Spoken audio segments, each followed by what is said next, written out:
Next topic आहे persistence of vision. Persistence of vision basically एक ह्युमनाइज एक नेचर आहे, ज्यामध्ये आपलं आय काय करतो, आयची एक ॲबिलिटी आहे to retain image of a object for 1/17 after actual object remove. म्हणजे डोळ्यासमोरला ऑब्जेक्ट रिमूव्ह झालेला आहे आणि 1/16 पर्यंत तो रिमूव्ह होऊ नये आपल्या डोळ्यासमोरच असतो. काय असतो?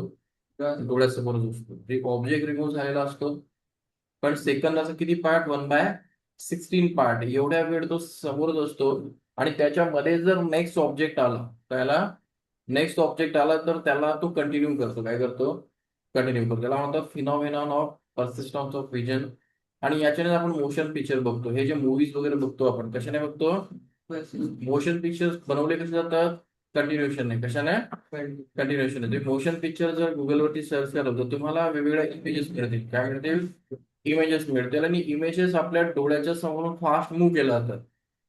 आणि एवढ्या फास्ट मूव्ह केल्या जातात की तुम्ही जरी असं डायग्राम बघितली असली, हे बघा अशी डायग्राम, की एवढ्या फास्ट मूव्ह केल्या जाते की तुम्हाला वाटतं की तो घोडा रन करतोय. काय करतो? त्यावरती एक माणूस बसलाय. हे कशामुळे होतं? आपल्या डोळ्यासमोर 1/16 मध्ये नवीन इमेज टाकली जाते आणि आपल्या डोळ्याला कंटिन्यू करतो. काय करतो? म्हणून कंटिन्यू करतो. कंटिन्यू. तेव्हा तुम्ही ते लहानपणी एक इमेज बघितली असेल, एक केज बनवायचा एका साईडला आणि एका साईडला पॅरेट बनवायचा. बघितलंय का? तुम्हाला एक काय? असेल, एका साईडला पॅरेट असतो, त्याच्या साईड बॅक साईडला केज असतो. तुम्ही याला रोटेट करणार तर तुम्हाला पॅरेट केज मध्ये दिसणार. पॅरेट कशामध्ये दिसणार? केज मध्ये दिसणार. असं काय? पॅरेट रिमूव्ह होतो तेव्हाच केज येऊन जातो. केज जेव्हा डोळ्याच्या समोर 1/2 जात नाही तोपर्यंत पॅरेट येतो. पण तुम्हाला तो पॅरेट केज मध्ये दिसतो. पॅरेट कसं दिसतो? केज मध्ये. केस मध्ये. हा. बघितलंय का? हा, बघितलंय. यस. तर त्याला म्हणतात पर्सेंटेज ऑफ विजन. म्हणजे आपल्या डोळ्याची ॲबिलिटी आहे की तो एवढ्या सेकंदापर्यंत ऑब्जेक्टला विसरत नाही. 1/16 पर्यंत तो इमेजला मेंटेन करून ठेवतो. नेक्स्ट टॉपिक आहे defect in vision. Very important, कारण डिफेक्ट वरती क्वेश्चन येणारच. तर डिफेक्ट इन विजन जे असतात ते रिफ्लेक्टिव्ह डिफेक्ट आपल्याला म्हणतो. आणि यामध्ये पहिला डिफेक्ट आहे मायोपिया. मायोपियाला बेसिकली म्हणतात नियर साइटनेस. नियर साइटनेस म्हणजे काय? तर जवळचं दिसतं. नियर साइटनेस म्हणजे जवळचं दिसतं, म्हणजे दूरचं दिसत नाही. म्हणजेच दूरचं दिसत नाही. The myopic person can see near by object. Near sightedness हे बघा, इथे भरपूर मुलांना कन्फ्युजन होतं. कन्फ्युजन कशात होतं? नियर आणि फार. सिंपल आहे. नियर साइटनेस म्हणजे जवळचं दिसतं. जवळचं दिसतंय म्हणजे फार डिस्टन्स दिसत नाही. त्याला मायोपिक काय म्हणतात? मायोपिक आयला ऑब्जेक्ट डिस्टन्स दिसत नाही. कॉज काय असतं त्याचे? याचे कॉजेस काय असतात? याचे कॉजेस सिंपल आहे. फर्स्ट म्हणजे काय? तर इलॉंगेटेड आयबॉल. आधी सिंपल आपण बघू की हा आयबॉल आहे आपला, बरोबर, आणि हा ऑब्जेक्ट आहे. तर ऑब्जेक्टचं जी इमेज आहे ते बेसिकली नॉर्मल रेटिनावरती होतं. काय होतं? रेटिनावरती असं एक इमेज तयार होते. बरोबर की नाही? इथे एक इमेज तयार होते. कळतंय? पण मायोपिक हा. आहे, मायोपिक आयचं काय होतं की हा जो ऑब्जेक्ट आहे त्याचं इमेज बेसिकली काय होतं? इन बिटवीन होतं. सॉरी, इन बिटवीन नाही, बॅक साईडला होतं. कुठे होतं? बॅक साईडला. बॅक साईडला का? नाही रे. नाही नाही सर, समोर समोर फॉर्म होता आणि ह्याच्यात बाहेर मागे. हा. मग हे इलॉंगेटेड आयबॉल म्हणजे काय? तर बेसिकली आपला आयबॉल असा असतो आणि इमेज इथे व्हायचं असतं, बरोबर. आणि हा ऑब्जेक्ट आहे, याचं इमेज. पण काय होतं ऍक्च्युली की आपला आयबॉल हा थोडासा इलॉंगेट झालेला असतो आणि इमेज जे होतं ते कुठे तयार होतं? इथे होतं. कुठे होतं? In between lens and retina. त्याला आपण मायोपिक आय म्हणतो. काय म्हणतो? मायोपिक आय म्हणतो. बेसिक आपण मायोपिक आहे ना, डायग्राम नाही बघू, कारण डायग्राम इम्पॉर्टंट आहे. चलो, हा मायोपिक हा एक नॉर्मल आय आहे. नॉर्मल आय दिसतोय. हो. ऑब्जेक्टची इमेज इथे फॉर्म झालेली आहे, प्रॉपर रेटिनावर झालेली आहे, ते एकदम छान आहे, बरोबर. आता मायोपिक आहे. मायोपिक आय मध्ये काय सांगितलं मी? लेन्स, जो आपला आयबॉल असतो ते लेन्थ वाढलेलं असतं. काय झालेलं असतं? लेन्थ वाढलेलं असतं. मग लेन्थ वाढल्यामुळे काय होतं की हा जो रेटिना इथे इमेज यायला पाहिजे ते मध्ये येते. कशामध्ये? लेन्स आणि रेटिनाच्या मध्ये इमेज तयार होते. कशामध्ये? ऍक्वेस विट्रस मध्ये. विट्रस ह्युमर मध्ये. विट्रस ह्युमर मध्ये, बरोबर. आणि त्याच्यामुळे काय होतं की इमेज मध्ये आल्यामुळे क्लॅरिटी आपल्याला रेटिना येत नाही. गप्पा नाही ओके. करायची. मग आता काय करावं लागेल याला?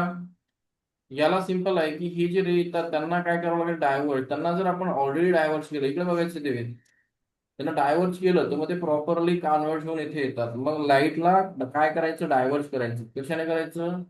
कॉन्केव्ह इथे कॉन्केव्ह लेन्स बसवायचं, जे रे आहे त्यांना डायव्हर्ट करायचं आणि लेन्स बरोबर त्याला पुन्हा कॉन्व्हर्ट करतो आणि प्रॉपरली रेटिनावरती पुट करतो. मग तुम्हाला प्रश्न विचारला तो मायोपिक आयचं सोल्युशन काय? तर कॉन्केव्ह लेन्स त्याच्या डायव्हर्जनचा आपण फायदा करायचा घ्यायचा, रेला डायव्हर्ट करायचे आणि बरोबर मग लेन्स त्याला प्रॉपरली फोकस करतो. कळालं मग? कळालं. कळालं, बरं बरं. नेक्स्ट जो असतो त्याचं नाव असतं फार साइटनेस. काय असतं? फार साइटनेस. त्याला हायपर मेट्रोपिया म्हणतात. आणि फार साइटनेस मध्ये थोडा अपोइड होतो. अपोइड म्हणजे काय? जो आयबॉल असतो त्याच्या किंवा रेटिना असतो त्या बॅक साइडला इमेज फॉर्म होते. त्याच्या बॅक साइडला इमेज फॉर्म होते आणि बॅक साइडला झाल्यावरती मग त्याला आपण सोल्युशन कसं द्यायचं? त्याला कॉन्व्हेक्स लेन्स यूज करायचा. जे रे येत आहेत ना, जे रे येत आहेत त्याला ऑलरेडी डायव्हर्ट करायचं. काय करायचं? डायव्हर्ट करायचं, सॉरी कॉन्व्हर्ट करायचं आणि पुन्हा त्याला कॉन्व्हर्ट करायचं. रे बरोबर फोकस होतात. कळला पॉइंट? हा कळालं. मग लक्षात ठेवायचं, आउटसाइडला इमेज केव्हा जातं? हायपरमेट्रोपिया, जिथे फार साइट दिसतं याला फार साइटनेस म्हणतात आणि जवळचं दिसत नाही. तर हे इमेज नाही ना गोष्ट. यस, इमेज घेऊ आपण. तिघ इमेज घ्यायचे का? चलो, तर आपल्याला इपिक पेन काढावं लागेल. आपल्याला काढावं लागेल इपिक पेन.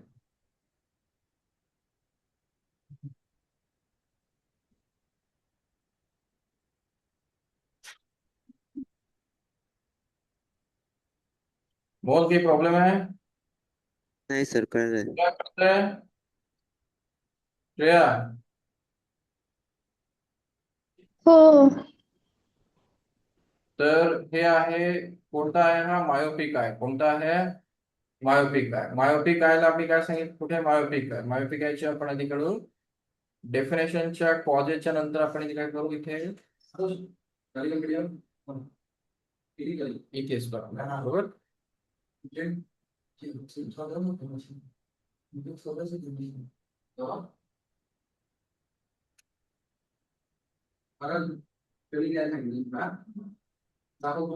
चला, कळलं का? मायोपिक आय मध्ये जो इमेज होतो तो कुठे फॉर्म होतो? आयबॉल, सॉरी रेटिना आणि लेन्सच्या मध्ये तयार होतो. आपण कॉन्केव्ह लेन्स वापरतो आणि त्याला करेक्ट करतो. यामध्ये पर्सनला फक्त जवळचं दिसतं कारण नियर साईडनं कोणता दूरचं दिसत नाही. का होतो? तर आयबॉल इलॉंगेट होतं. बघा, आयबॉल लॉंग झालाय. काय झालाय? म्हणून तिथे रेटिनाचं डिस्टन्स वाढल्यामुळे लेन्सचं तो मध्येच काय होतोय? इमेज बनवतोय. सेकंड आहे एक्सेसिव्ह कर्वेचर ऑफ आय, म्हणजे याचा जो जो एकदम कॉन्व्हर्ट होऊन जातो. म्हणजे काय? एक्सेसिव्ह कॉन्व्हर्ट म्हणजे काय? तर लेन्स हा एकदम छोटा होऊन जातो. काय होऊन जातो? छोटा. त्याचं कर्वेचर छोटं होऊन जातं. कळतंय? यस, एकदम कॉन्व्हर्जिंग होऊन जातो. म्हणजे तो मधल्यामध्ये काय करतो? रेटिनावरती बनवण्याच्या ऐवजी तो मधल्यामध्ये कॉन्व्हर्ट लाईटला करून टाकतो. कळलं? कधी कधी लेन्स एक्सेसिव्ह कॉन्व्हर्ट करायला लागतो. दोघंही रिझन होऊ शकतात. एक तर तुमच्या आयबॉलचं लेन्थ वाढलाय, लेन्स आणि रेटिनाचं, किंवा लेन्स तुमचं जास्त कॉन्व्हर्ट करतोय, रेटिनापर्यंत फोकस करत नाहीये. हे दोघे रिझन असू शकतात. आणि मोस्ट ऑफ द यंग पीपलला हाच प्रॉब्लेम असतो. आता जनरली आता तुम्ही माझा लेन्स बघितला, तोही कॉन्व्हर्जनच आहे. कारण मायोपिक काय आहे? जनरली जनरली यंग लोकांना मायोपिकच असतो. त्यांना जवळचं दिसतं, दूरचं दिसत नाही. त्यांचे लेन्स हे असेच असतात, आउटरला थिक आणि मिडलला थिक. नेक्स्ट, करेक्शन मध्ये काय करायचं? मग कॉन्केव्ह लेन्स यूज करायचा. अप्रोप्रिएट पॉवरचा पॉवर कोण डिसाईड करणार? डॉक्टर डिसाईड करणार. आपण न्यूमेरिकल घेणार की डॉक्टर कसा तो पॉवर डिसाईड करणार, त्याच्यावरती आपले न्यूमेरिकल्स असणार. मिनिमम आपण 2 न्यूमेरिकल घेणार. मग हा कॉन्केव्ह लेन्स काय करतो? डायव्हर्ट करतो आणि मग पुन्हा आपला लेन्स कॉन्व्हर्ट करतो आणि प्रॉपरली त्याला रेटिनावरती फिक्स केलं जातं. काय होत आहे बघा, हा डायव्हर्ट करतो, पुन्हा हा कॉन्व्हर्ट करतो आणि प्रॉपर त्याला करेक्ट करून रेटिनावरती आणलं जाणार. हायपरमेट्रोपिया म्हणजे फार साइटनेस. सिंपल थिंग आहे. फार साइटनेस दूरचं दिसणार, जवळचं दिसणार नाही. नियर बाय ऑब्जेक्ट डिस्टिंक्टली दिसणार नाही. कळाला?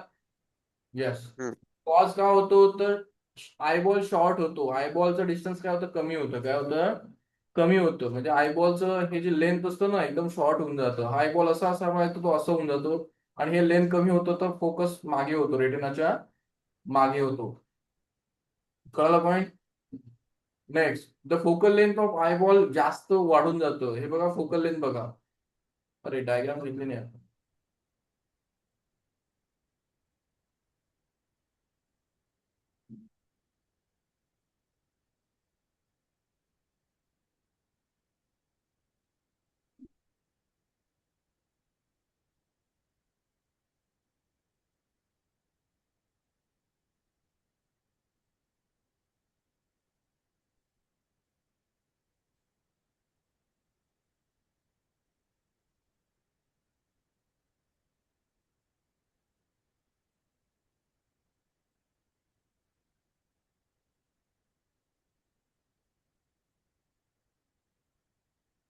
हे बघा डायग्रामला बघा प्रॉपरली. हॅलो सिद्धवेद, काय दिसतंय? तुमचा जो आयबॉल आहे त्याची लेंथ शॉर्ट झाली आहे, बरोबर?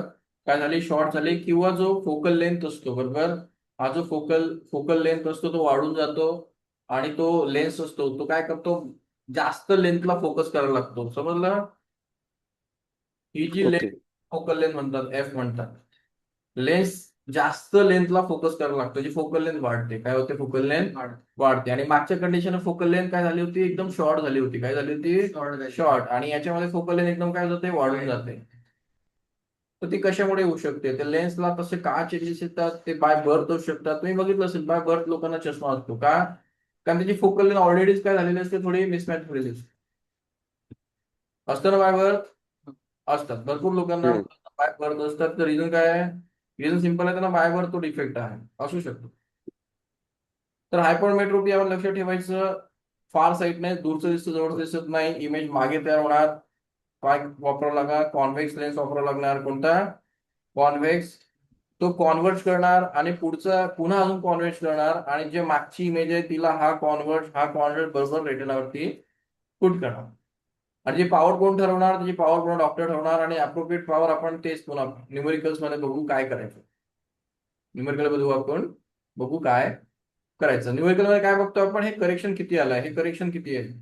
पण त्यासाठी अप्रोप्रिएट लेन्सचं पॉवर काय असलं पाहिजे हे आपण ऍडजस्ट करणार. बघू आपण. तर इथपर्यंत काही प्रॉब्लेम नाही. नाही. आता एक न्यू प्रॉब्लेम असतो प्रेसबियोपिया. म्हणजे काय? तर हा दोघांचं कॉम्बिनेशन असतो. म्हणजे पॉवर ऑफ कॅपनायझेशन. आपला जो आय असतो तो एका एज नंतर आपण म्हातारे होतो. आपण काय होतो? म्हातारे होतो. म्हातारे होतो म्हणजे काय होतो? तर आपला जो बेसिकली आय असतो त्या लेन्स ही काय होतो? सिलेसिटी जातं. किंवा आपले मसल असतात ते वीक होतात. एकतर आपले जे मसल असतात सिलेरी डोळ्यांना, जे लेन्स, ह्या लेन्सला होल्ड करणारे जे मसल असतात ना इथे, ते वीक होतात. कारण आपलं एज, आता एज आपण 60च्या वरती गेलो, 60च्या वरती गेलो, आपले मसल्स वीक झाले. पुन्हा जो लेन्स असतो तो आधी फ्लेक्झिबल असतो, तो आता फ्लेक्झिबल राहिला नाही, कारण आपलं एज वाढलंय. आपलं एज वाढलाय. मग तुमचं एजिंग होत आहे, तुमचे मसल वीक होत आहे, तुमचा लेन्स हार्ड झाला आहे, म्हणजे तुम्हाला प्रेस बायोपिया होणार. मग प्रेस बायोपियामध्ये काय होतं? मसल्स काय करतात? याचं याचं फोकल लेंथ ऍडजस्ट करतात. लेन्सचं फोकल लेंथ काय करतात? ऍडजस्ट करतात. मग फोकल लेंथ जवळच्या ऑब्जेक्टला फोकल लेंथ कमी लागतं आणि दूरच्या ऑब्जेक्टला लेंथ फोकल लेंथ जास्त लागतं. कळतंय का रे काय बोलतोय मोहन? हा, कळतंय. तर फोकल लेंथ ऍडजस्ट करण्याची ऍबिलिटी असते आयची, त्याला अकोमोडेशन पॉवर ऑफ आईज म्हणतात. अकोमोडेशन पॉवर ऑफ आई. दूरचे ऑब्जेक्ट बघायला फोकल लेंथ वाढते, जवळचे ऑब्जेक्ट बघायला फोकल लेंथ कमी होते. मग आपला आय हा फोकल लेंथला मसल्सने, लेन्सने ऍडजस्ट करू शकत नाही. ती डिक्रीज होते, ती एजनी होते. म्हणून माणूस जवळचंही प्रॉपर बघू शकत नाही आणि दूरचंही बघू शकत नाही. नियरही नाही आणि फारही नाही. दोघही कंडिशन एकत्र आल्या त्याला आपण प्रेस बायोपिया म्हणतो. तो एजने येतो, तो एजने येतो आणि 99% मॅक्सिमम सर्वांना येतो. तुम्हाला, मला, सर्वांना येणार. ठीक आहे, चलो. मग याला करेक्शन काय असतं? त्याला बायफोकल लेन्स वापरले आता. कोणते? बायफोकल. तुम्ही जर म्हातारा लोकांचे, आता एक यंग पर्सन आहे, तर लेन्स असा असतो आणि हा जनरली मायोपिक असतो, म्हणजे त्याला दूरचे दिसत नाही. आणि म्हाताऱ्या माणसांचा लेन्स असा असतो आणि त्याच्यामध्ये पुन्हा एक लेन्स असतो बघा असं. हा लेन्स असतो कॉनकेव्ह आणि हा काय असतो? कॉन्व्हेक्स. हा काय असतो? कॉनकेव्ह. कोणासाठी? फार बघण्यासाठी. आणि जवळचं बघण्यासाठी कॉनकेव्ह. म्हणजे तो एक तर दूरचे बघतो आणि इथून जवळचे बघतो. दोघं लेन्स कॉन्व्हेक्स आणि कॉन्केव्ह एकाच कॉम्बिनेशन मध्ये असतात. त्यांना बायफोकल लेन्स म्हणतात. बाहेरचं फोकल ओके. लेंथ असतं, मधलं फोकल लेंथ कमी. म्हातार लोकांचे बघा तुम्ही, एकदम चष्म्याला असं मध्ये असं एक सर्कल असतं आणि इथे वेगळंच दिसतं. कारण हा कॉन्व्हेक्स असतो आणि हा कॉन्केव्ह असतो. हे जवळचं बघण्यासाठी ते वापरतात आणि दूरचं बघतात. कधी बघितले नाही का असे चष्मे? बघितलं. मोहन बघितले नाहीत? बघितले.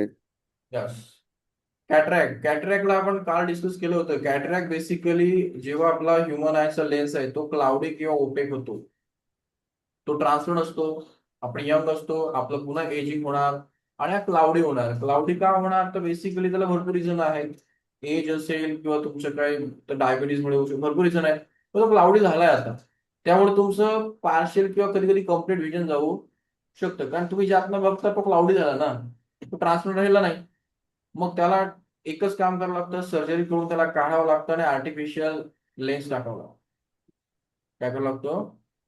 आर्टिफिशियल लेन्स टाकावं लागतो. याला आपण जनरली ते ब्लॅक कलरचे चष्मे घालतात ना म्हाताऱ्या माणसं, ते ब्लॅक ब्लॅक, समजायचं त्यांचा कॅटरॅक्टचा सर्जरी झालेली काय आहे.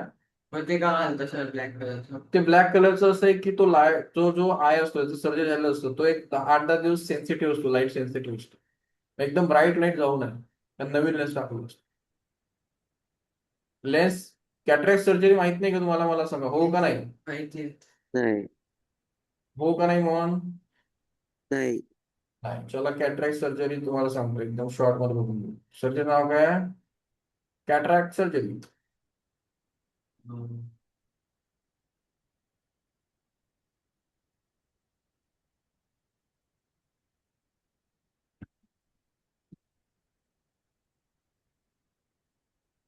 व्हिडिओ पाहिजे का? व्हिडिओ.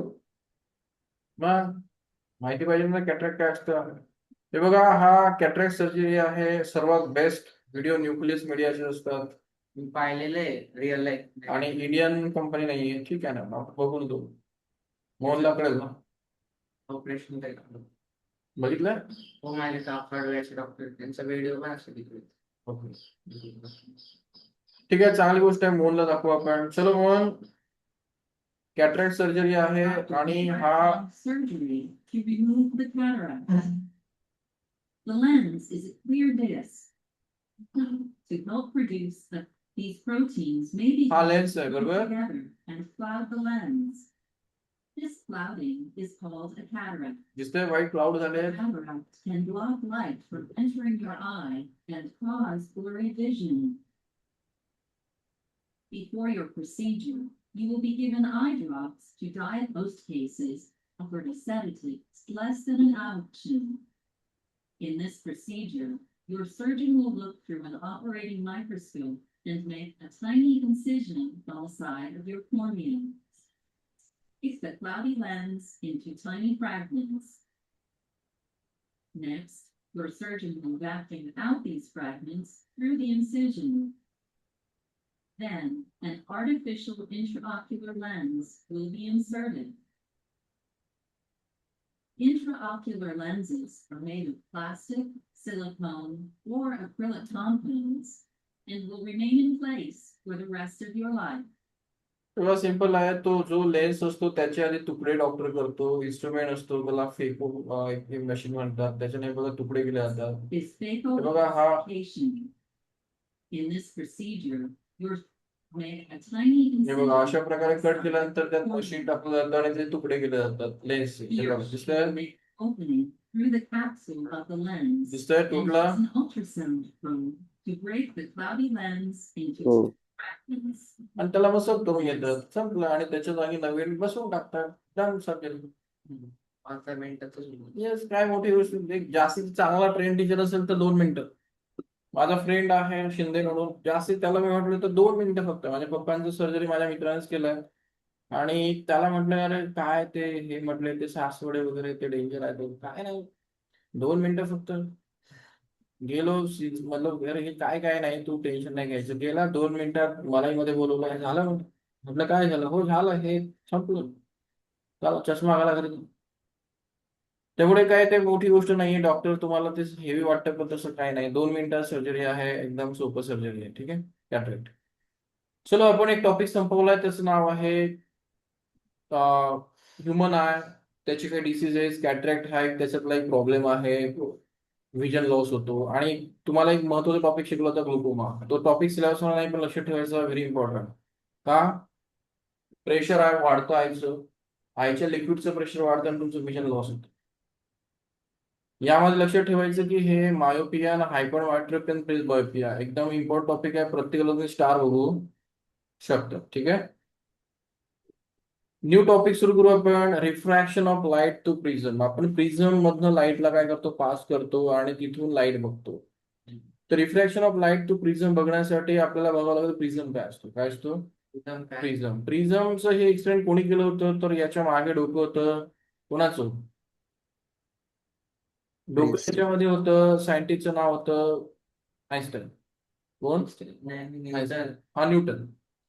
न्यूटनने हे एक्सपेरिमेंट केलं होतं जेव्हा तिथे बेसिकली त्याला आपण म्हणतो पॅन्डेमिक आला होता. 1.5 वर्ष न्यूटन घरात बसून होता. तेव्हा तो त्या जेव्हा विंडोतनं बघायचा तेव्हा त्याला कळालं की हा लाईट आल्यानंतर ते कलरफुल का होतं. मग त्याने तिथे प्रिझम वगैरे वापरलं आणि त्याला कळालं की या प्रिझम मधनं कलर का दिसतात. मग त्याने एक्सपेरिमेंट केलं, न्यूटन डिस एक्सपेरिमेंट म्हणतात. काय म्हणतात? न्यूटन डिस एक्सपेरिमेंट. ठीक आहे, आपण प्रिझम आधी बघू. असं प्रिझम असतो. प्रिझमचे साइड्स बेसिकली 3 त्याला एजेस असतात. अशा रेक्टँग्युलर किंवा ट्रँग्युलर एजेस असतात. दिसतोय? हा. या ट्रँग्युलर हो. एजेस आणि यासाठी की मला वाटतं कधी कधी प्रिझमवर क्वेश्चन येऊ शकतो की प्रिझमला किती फेसेस असतात. हे बघा, एक समोरचा ट्रँगल, मागच्या ट्रँगलला बेस म्हणतात आणि हा एक रेक्टँग्युलर फेस, साईडचा रेक्टँग्युलर फेस आणि बॉटम रेक्टँगल. 3 रेक्टँग्युलर फेस आणि 2 ट्रँग्युलर फेस, याला प्रिझम म्हणतात. कळालं मोहन? मोहन Sir, काय बोललो? 3 rectangular and अरे 3 2 रेक्टँग्युलर नाही रे, rectangular. 2 rectangular face. 2 rectangular face, 3 नाही. जर खालचा पण असेल ना.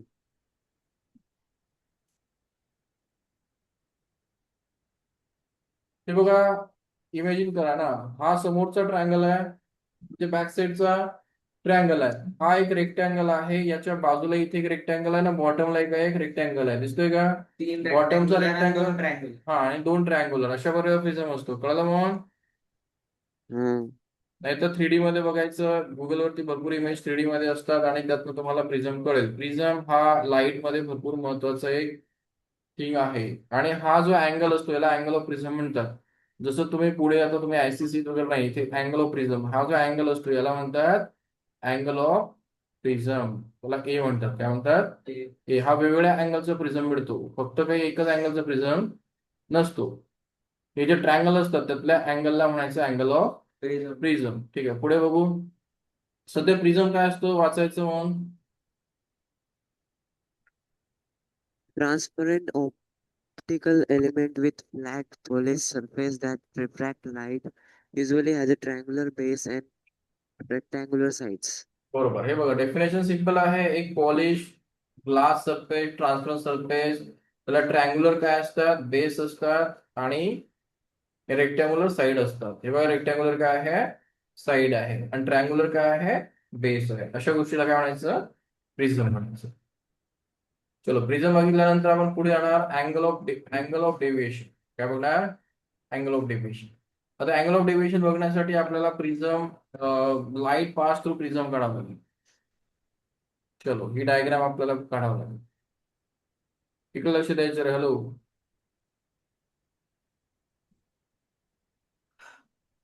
ही डायग्राम इम्पॉर्टंट आहे, इथे येऊ शकते पेपरमध्ये. झोपायचं नाही रे.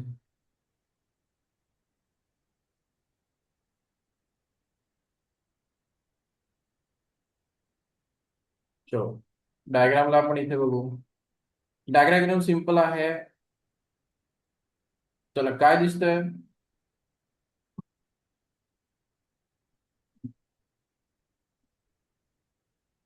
एक प्रिझम दिसतोय. प्रिझमची कोणती साईड दिसते तुम्हाला? Triangular side. कोणती side? Triangle. rectangular. Important. Hello 96 95. हा ओके ठीक आहे. मला वाटलं तर स्पीच 100 लोकांनी म्हटलं.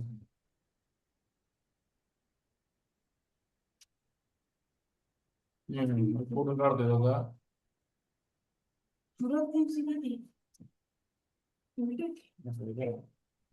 तेव्हा इकडे गाडी गावात झाली का?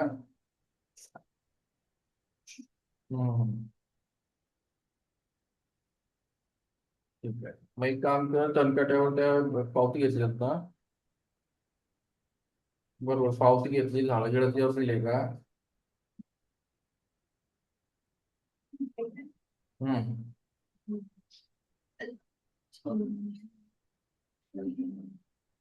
मग ते एकदा कागदावर लिहून घ्यायचं, तिकडचे निकडचे किंवा त्याचा रेट लिहून घ्यायचा, इकडं 22 आणि कसं 8.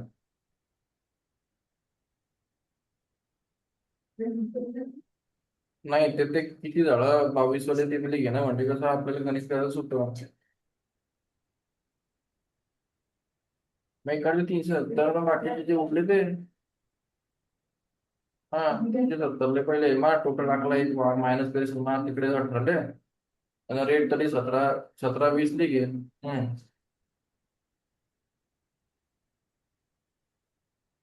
चालेल चालते हा ते टाकेल. हो. डबल टू एक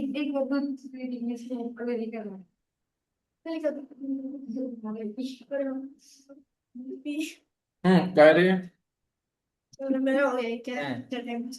चलो जल्दी, क्या हो गया? तो पण प्रेशर आपली उद्या टेस्ट होणार बरं याच्यावरती. परसों एग्जाम है क्या? ठीक है, तुम्हारा टोटल पे टेस्ट होगा. हाँ? क्या कितने टेस्ट हुए तुम्हारे अब तक? 10 से 15. 10. हाँ सर, आराम से वो 4-5 तो टेस्ट उसमें रखे आपने वहाँ पे दबा के. ठीक है, मिलेंगे, देखेंगे. चलो तुम्हारे टीचर आएंगे क्या? हाँ जाओ जाओ तुम जाओ. हाँ चलो इधर देखो रे. कौन हाँ शेअर स्क्रीन केलाय ना बघ. चलो एक व्हेरी इम्पॉर्टंट टॉपिक बघायचं आपल्याला. Light pass to refraction through prism. टॉपिकचं नाव काय? Refraction through prism. हे जात का नाहीये? ओके इकडचं आहे का ते? हे बघा टॉपिकचं नाव आहे रिफ्रॅक्शन थ्रू प्रिझम. टॉपिक एकदम सिंपल आहे. जर तुम्हाला सिंपल रिफ्रॅक्शन कळतं, हे बघा ही ए आणि बी एक साइड आहे आणि याला एक नॉर्मल काढायचा. आधी काय काढायचा? नॉर्मल काढला. मोहन एन एन डॅश काढला का? बरोबर. मग आपल्याला माहितीये की एक रे येतो, एका इन्सिडेंट पॉइंटला हिट करतो, त्याला अँगल ऑफ इन्सिडेंट आय असतो. एवढं तर माहिती ना आपल्याला. त्याला म्हणतात अँगल ऑफ इन्सिडेंट आय. आणि अँगल ऑफ इन्सिडेंट मधनं रे असं जायला पाहिजे होता काय मोहन, पण आपल्याला माहितीये एअर मधनं ग्लास मध्ये जाताना रे टुवर्ड्स बेंड काय करतो? कुठे करतो? टुवर्ड्स नॉर्मल बेंड करतो आणि तो अशा प्रकारे मूव्ह करतो. कळालं मोहन? हो कळालं का? हो कळालं. आणि मग आपल्याला माहिती आहे इथे अँगल ऑफ इन्सिडेंट असेल तर इथे अँगल ऑफ काय असतं? रिफ्रॅक्शन असतो. हा काय अँगल ऑफ याच्या अपोजिट रिफ्रॅक्शन. बरोबर की नाही? हाँ अँगल ऑफ इन्सिडेंटच्या अपोजिट अँगल ऑफ रिफ्रॅक्शन. नंतर हा रे इथे आल्यानंतर पुन्हा ग्लास आणि पुन्हा एअर, पुन्हा ग्लास आणि पुन्हा एअर, पुन्हा या सरफेसला हॅलो सिद्धेश, या सरफेसला एक 90 डिग्री मध्ये लाईन मारायची. एम एम डॅश मारली लाईन. मारल्यानंतर जो रे आहे तो पुन्हा काय होतो? अशा प्रकारे काय होतो? पुन्हा नॉर्मल कडे काय होतो? ही नॉर्मल आहे, पुन्हा बेंड होतो आणि पुन्हा तो खाली जातो. काय होतो? खाली जातो. तो नॉर्मल कडे, नॉर्मल कुठे आहे? इकडे आहे. नॉर्मल कडे बेंड झाला का? नाही, अवे फ्रॉम नॉर्मल होतो. ग्लास वेअर आहे. ते जरा वेगळं आहे म्हणजे. नाही वेगळं नाहीये. हा रे असं जायला पाहिजे, हा हा पण तो असा नॉर्मल कडे बेंड नव्हता, खाली बेंड होतो. कळालं आता. कळलं मग? हाँ कळालं. हे बघा रे असं जायला पाहिजे होतं ऍक्च्युली, पण तो नॉर्मल कडे जात नाही कारण तो एअर टू ग्लास नाही, आता ग्लास टू एअर आलोय म्हणून तो अवे फ्रॉम द नॉर्मल होतो आणि खाली जातो. आणि सिम्पल डायग्राम संपली. डायग्राम मग तुम्हाला हा जो रे खाली नॉर्मल कडे बेंड होतो त्याला अँगल ऑफ इमर्जन्स म्हणतात. Angle of emergence. हा जो इन्सिडेंट असतो त्याला अँगल ऑफ इन्सिडेंट. हा अँगल ऑफ रिफ्रॅक्शन. हा नॉर्मल रे जाणार होता, आता रे असं चाललाय. रे कसा चालला होता, आता प्रिझम मुळे तो असं जातोय. मग मागे जर तुम्ही टच केलं तर एक अँगल तयार होतो. एक काय तयार होतो, ऍक्च्युअल रे प्रिझमच्या आधीचा आणि प्रिझमच्या नंतरचा या रे मध्ये एक अँगल तयार होतो. त्याला म्हणतात अँगल ऑफ डेव्हिएशन. त्याला म्हणतात अँगल ऑफ डेव्हिएशन. आणि तो डी ने करतात. कशाने? डी ने. दिसतोय डी कसं काढतात? ई आधी- प्लस आय प्लस 90 डिग्री. ते प्रश्न नाही. स्ट्रेट मार्क करायचा रे आणि हा मागचा जो आउट होतो त्याला इथून मागे कनेक्ट करायचा आणि हा असतो अँगल ऑफ डेव्हिएशन. रे असं जाण्यापेक्षा आता डायरेक्टली असं चाललंय. कळलं? कितीने फिरलं रे? हा कळालं. अँगल ऑफ डेव्हिएशनने फिरला. कळला पॉइंट? बरोबर. संपला टॉपिक, संपला. याला काय म्हणतात? अँगल ऑफ प्रिझम म्हणतात. काय म्हणतात? Angle of prism. हॅलो, कोणाचं? हा बरोबर समजलं. हो चालेल. हा तर कळालं का रे? डायग्राम मध्ये काही प्रश्न कोणाला? श्रेया, श्रेया नाही. पुन्हा एकदा डायग्राम पुन्हा रिपीट. इम्पॉर्टंट आहे. हे बघा इन्सिडेंट रे येतो, हा नॉर्मल असतो, तो ह्या बी आणि सी ला नॉर्मल असतो, त्याला एन एन डॅश म्हणायचं. रे ला डायरेक्टली फॉरवर्ड जाऊ द्यायचं, पण रे तिकडनं जात नाही. हा व्हर्च्युअल पाथ आहे. ऍक्च्युअल पाथ काय होतो, नॉर्मल कडे बेंड होतो. काय होतो? बेंड होतो आणि तो फ्लॅट होऊन जातो. काय होऊन जातो? फ्लॅट होऊन जातो. इथे एक रिफ्रॅक्शन संपलं. याला अँगल ऑफ इन्सिडेंट म्हणायचं, याला अँगल ऑफ रिफ्रॅक्शन म्हणायचं. हा टॉपिक संपला. आता रे येतोय ग्लास मधनं आणि पुढे एअर आहे. हा पुन्हा नॉर्मल आहे एसी ला, बरोबर. आणि हा एम एम डॅश आहे. हा रे स्ट्रेट जायला पाहिजे होता, पण तो एअर मध्ये आल्यामुळे नॉर्मल पेक्षा अवे जातो. नॉर्मल पेक्षा खाली अवे जातो आणि इथे जातो. मग हा जो अवे वाला याला मागे ओढायचं आणि जो स्ट्रेट जाणार होता त्याला ओढायचं आणि इथे अँगल बनवायचा म्हणजे अँगल ऑफ डेव्हिएशन. कळलं? हा जो असतो याला अँगल ऑफ प्रिझम म्हणतात. बाकीचे अँगल सर्व तुम्हाला आता माहिती आहे. बरोबर का श्रेया? श्रेया, श्रेया अ, बरोबर.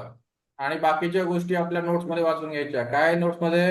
तेव्हा अँगल ऑफ डेव्हिएशन वर प्रश्न आहे. The angle between the direction of incident ray. इकडे बघ रे, ते इन्सिडेंट रेचं डायरेक्शन हे आहे. अँड इमर्जंट रे कोणता? हा हा इन्सिडेंट रे आणि इमर्जंट रे मधला अँगलला काय म्हणायचं? Angle of deviation. 3 times ask आहे. 2 स्टार म्हणजे त्यापेक्षा 1 स्टार वाढून टाकायचा. नाही ते मी तसंच टाकलंय. 4 वेळा केला तर 2 वेळा म्हणजे स्टार असं. डिस्पर्शन. हा चला संपलेला आहे आपला टॉपिक. आपला टॉपिक संपलेला आहे. प्रिझम काय असतो आणि प्रिझम थ्रू डायग्राम काढता आली पाहिजे, अँगल्स लिहिता आले पाहिजे, अँगल ऑफ डेव्हिएशन वरती कमेंट करता आलं पाहिजे. आजचा टॉपिक संपलेला आहे. उद्याचा टॉपिक फक्त 2 मिनिटाचा आहे. फक्त 2 मिनिटं. खतम. चॅप्टर खतम. चला मोहन, प्रॉब्लेम. श्रेया, प्रॉब्लेम असेल तर बोला, नसेल तर बंद. संपलं. कळालंय. आणि व्हिडिओ मी लिंक टाकतो ते बघायची. काय त्यात तुम्हाला मधले कॉल ऐकू आले तरी बघायचं, टाइमपास झालं तरी रिकॅप करायचा. समजलं का? ते काही युट्यूब व्हिडिओ नाही आहेत, ते क्लासरूम व्हिडिओ आहेत. ठीक आहे. बरोबर. श्रेया व्हिडिओ बघायचे.